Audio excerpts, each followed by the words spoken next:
Welcome to the Reality of Herbal Therapy podcast.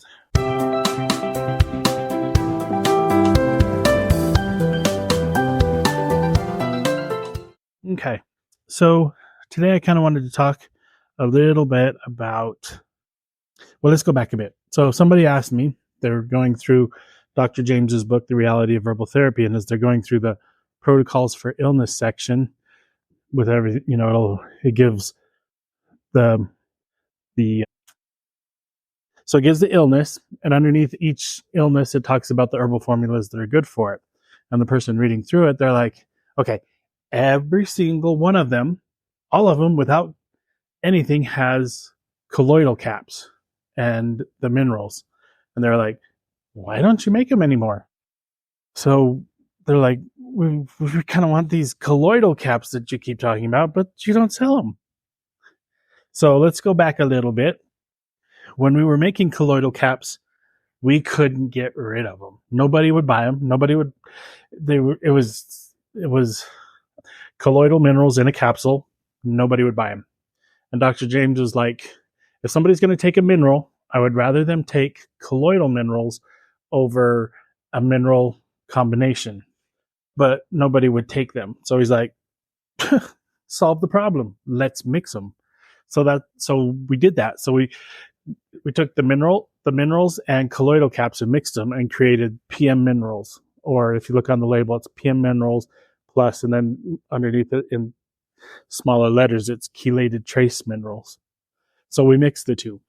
So we're still making colloidal caps because the colloidal caps were much more effective, they helped with getting minerals into the body. They helped with maintaining pH. They helped with blood sugar. Anything that you would take a mineral for, colloidal caps did it better. So we wanted to put it out there. And it was really funny when we made the decision to do that. We had a place that would order, like a store, they'd order 4 or 5 bottles every week of the minerals. And then we put colloidal caps and mixed them. And we're like, okay, now instead of the minerals, we have the PM minerals plus. And they were livid. They were so upset. They called us and yelled at us, and they said, you have to go back. We can't have this. They're not white. They're not white like a mineral is supposed to be. They're gray or kind of grayish black. They were mad at us.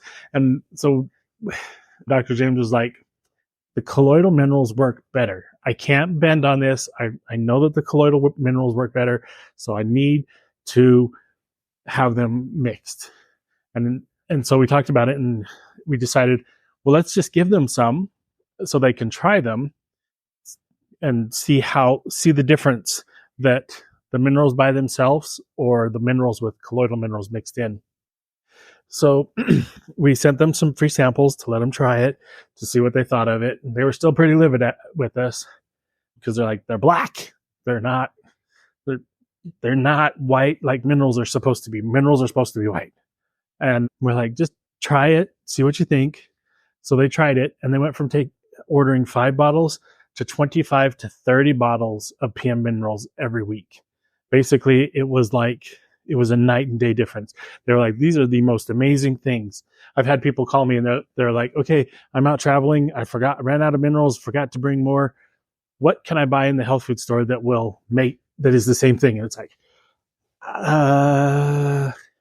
there isn't an option because of the colloidal mineral. So if you do run out and you can't find it, if you can find a colloidal mineral, which it's not easy to find, taking that along with a good multi-mineral will kind of approximate it, but colloidal minerals are really hard to find. That's why we put them into the PM minerals.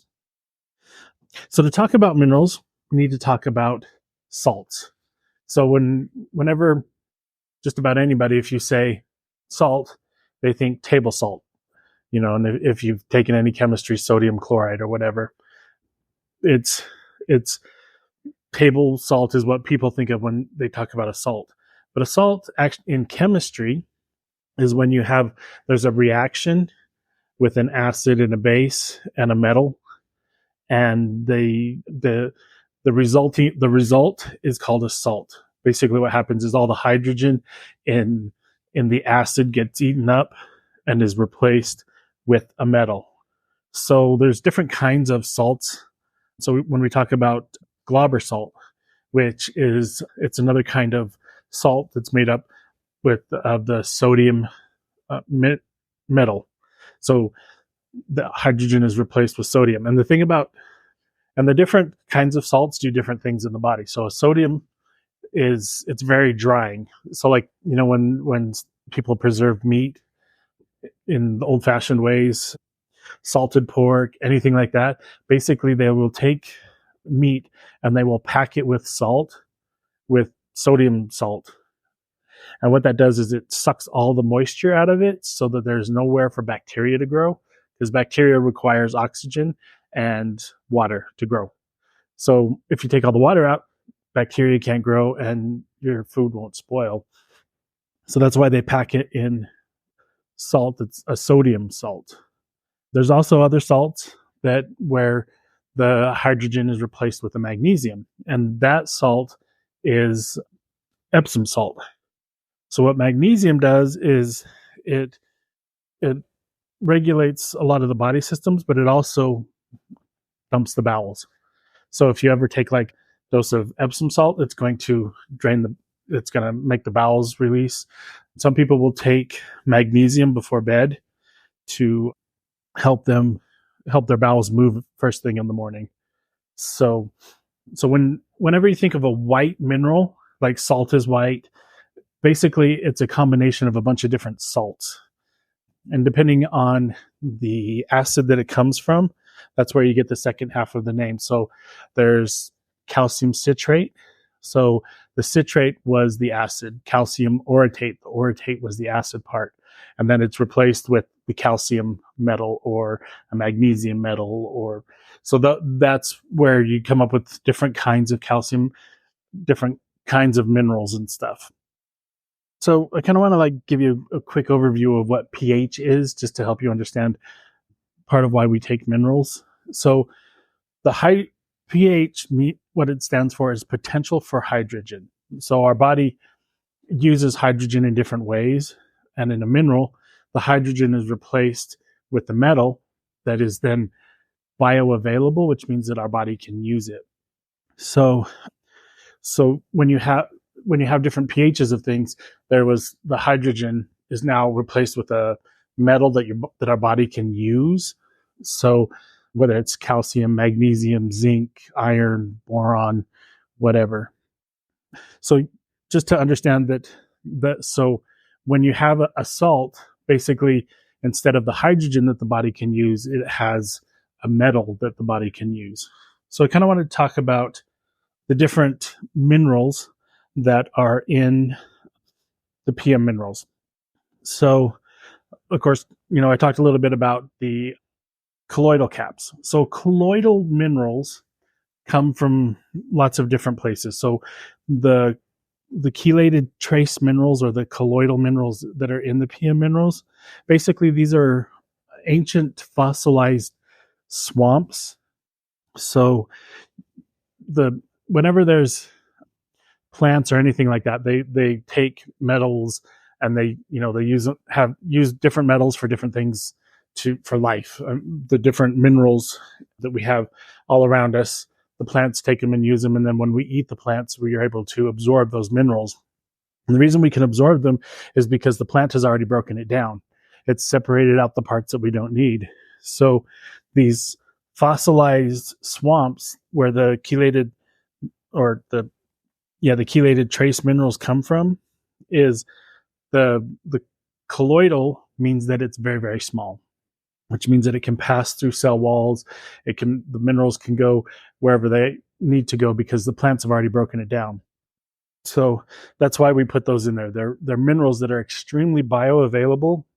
There's a lot of minerals that we only need a tiny, tiny, tiny little bit of in our bodies, but they make a whole big difference. And so that's why the colloidal minerals are in there. They're broken down. They're already ready. Our body just takes them and uses them wherever it needs it. So that's one of the major things in the PM minerals. So let's talk about the minerals that are in it and what they do. So first and foremost, whenever you talk about a multi-mineral formula, it's going to have three major things: calcium, magnesium, and potassium. Sometimes they'll say abbreviated version of that, CalMag pot, because it's those three are the major minerals that our body uses. It uses those for structure, bones, teeth, regulates all of our nerves, our muscles, helps our muscles to move, helps them to contract and relax and everything like that. So those are the main things in any multi-mineral. So in the PM minerals, we have calcium citrate. So the citrate's a very bioavailable version of calcium.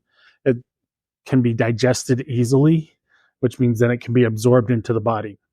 But one of the things you always, always, always want to check for with any mineral formula that you're taking, especially one that has calcium, is if it has vitamin D. Our body cannot use calcium if there's not vitamin D. So if there's not vitamin D in the stomach when calcium arrives, the body just pushes it out. It's thrown away. It's wasted. It can't use it. So vitamin D is one of the most essential things. And it doesn't take a lot. It's a little tiny bit of vitamin D. But if you don't have vitamin D with the calcium, your body can't absorb it. So if you look at milk where they process it, like 1%, 2%, whatever, they take out all of the fat, but then they have to put back in vitamin D or your body can't use it. So calcium is, everybody knows about calcium because that's what makes strong, dense bones. If your bones aren't dense, they break easy, they become brittle. So calcium is really important for bones. It helps with the structure of our entire body. So it helps with the connection between bones and muscle, bone to bone, any ligaments, tendons, all of that. The calcium is what connects and holds everything together. It's kind of, and it also helps with elasticity. So if our muscles or our tendons can't move, then you get all sorts of issues and pains and aches and things because there's not enough calcium. Calcium is essential whenever there's growing pains. Calcium is the mineral that basically gives the elasticity. Growing pains is that the muscles are stretching as the body is growing, and there's no elasticity, so it can't stretch any further. So if you have a young child that's having growing pains, shin splints, anything where the muscles are trying to be stretched, but they don't have that elasticity, then calcium's really helpful. A lot of times when we had some of our young children that had growing pains and they would wake up in the night just in so much pain and crying and stuff. And as a parent, you're just desperate to know what to do.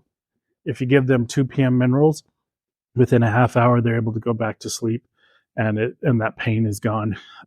Restless leg syndrome quite often is just a calcium deficiency because the muscles are basically they're tight, and so they're trying to stretch, but there's no elasticity. So calcium is really, really important. The next one, magnesium. A lot of people know about magnesium. It's a very common one. Like I said earlier, it helps with the bowels, helps your bowels to dump. It helps them to function properly. But the thing about any mineral is, like I said, is a salt. It requires a lot of liquid. So if you're using magnesium at night, because it's going to pull all the liquid out of the colon in order to make it to be able to dump, and you're going to get irritation and stuff if you do that a lot. There are other ways to encourage the colon to move that doesn't require something like magnesium, because you can basically get a rash on the inside of your colon. The nice thing about magnesium is that it helps our bodies to have a normal, even keel system. So it helps with the nerves and the muscles to function properly.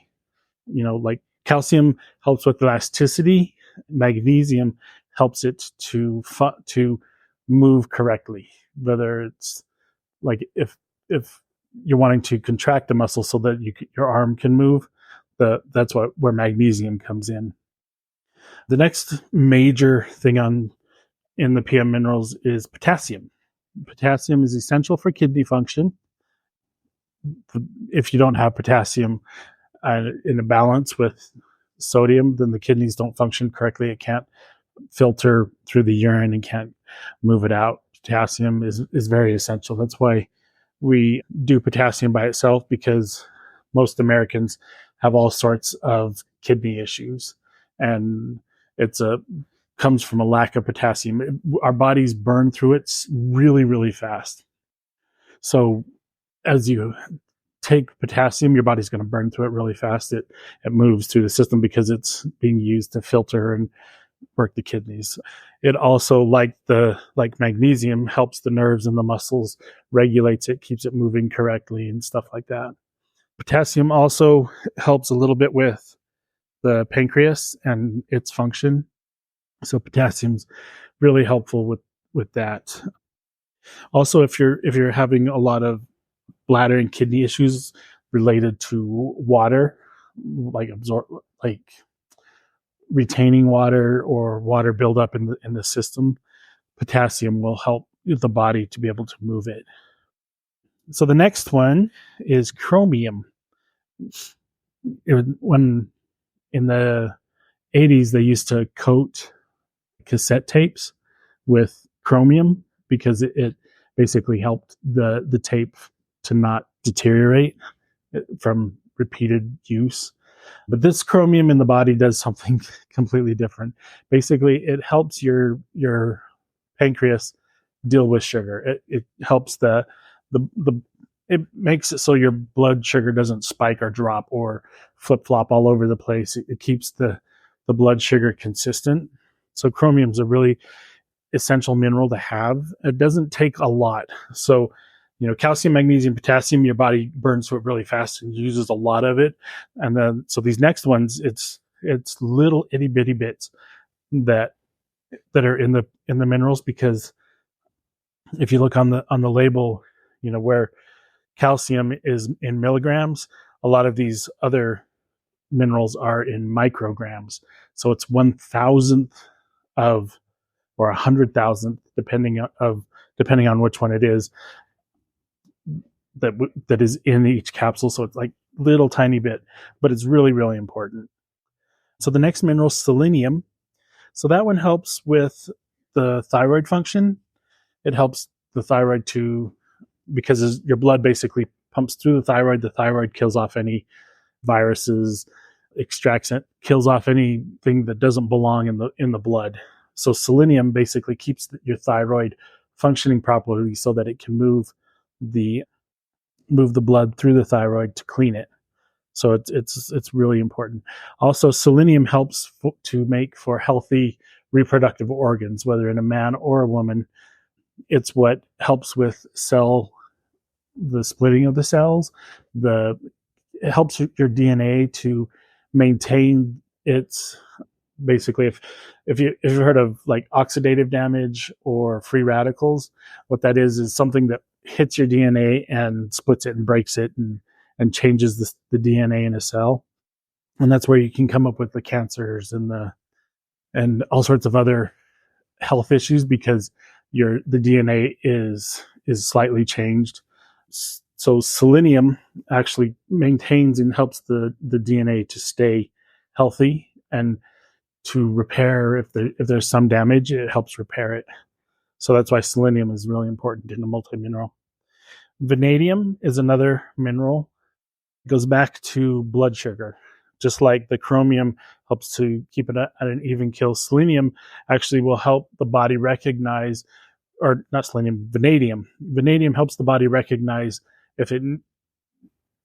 recognize when it needs more sugar and when it needs less sugar. So it helps keep the blood sugar normal.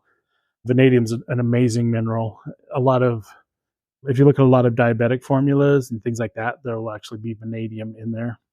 And some of them have chromium also to help the body maintain blood sugars where they're supposed to be so that they don't spike high or low or go all over the place. So it's a wonderful mineral. So the next mineral on the list in PM minerals is zinc. zinc is the immune system. Basically, zinc is what feeds the immune system, keeps it healthy, keeps it working.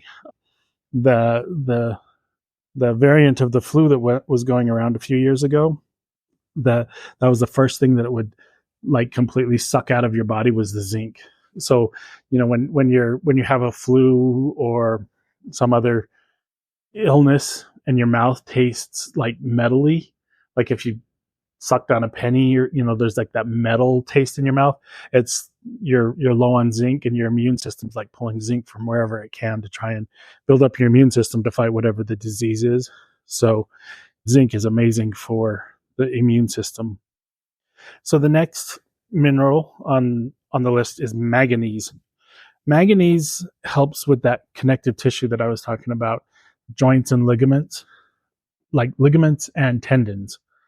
So the manganese helps those connections stay tight, like so you don't get a ripped ligament or a torn tendon, or like a ligament and a tendon. It's kind of like a straw, like when you pull it really, really tight and you can like stretch it a little bit, and it's never going to go back.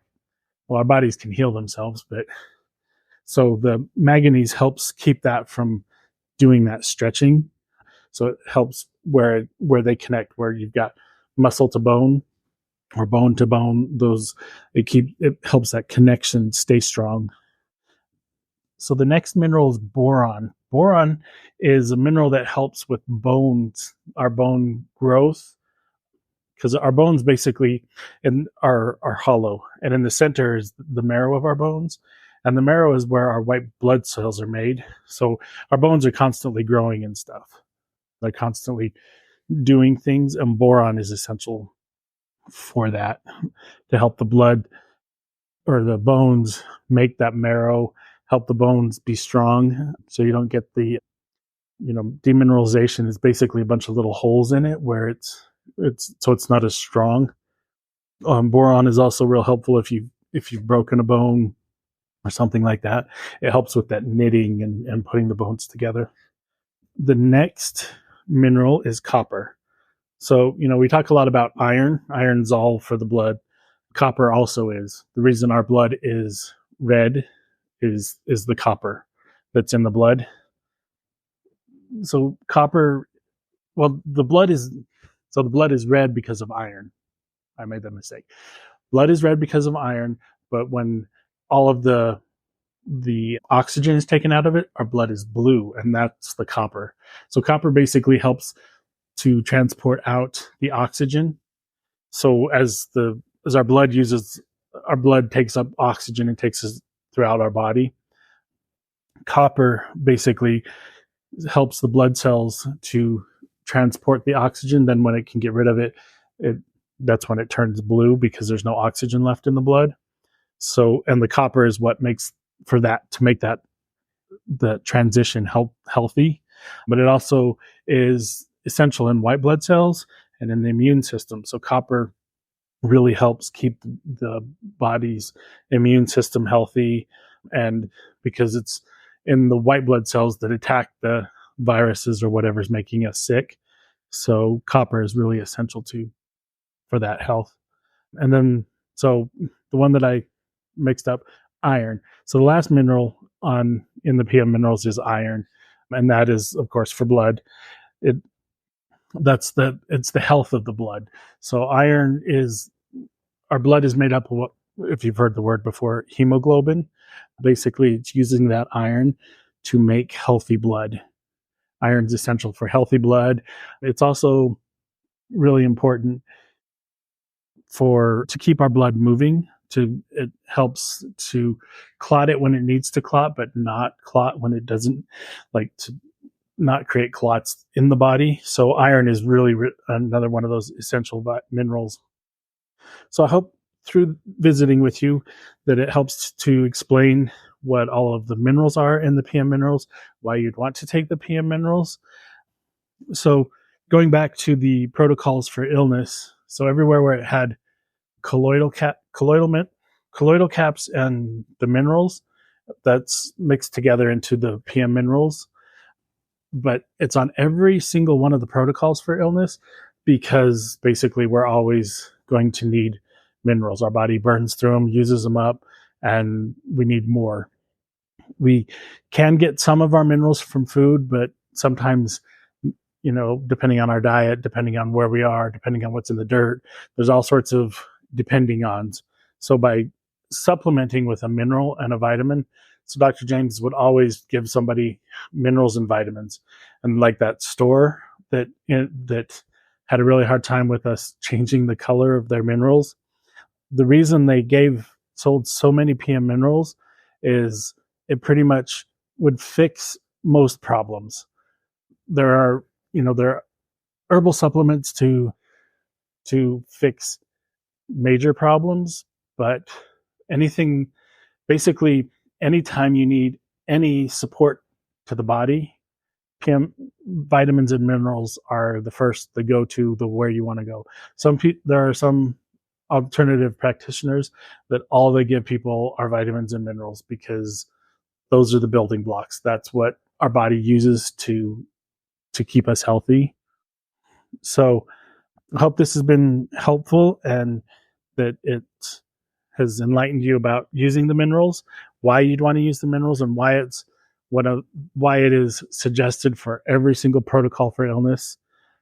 And so it was wonderful getting to talk to you. Subscribe on wherever you've heard this episode from. We're all over the place: Apple, YouTube, Spotify, iHeartRadio, and we will talk to you later.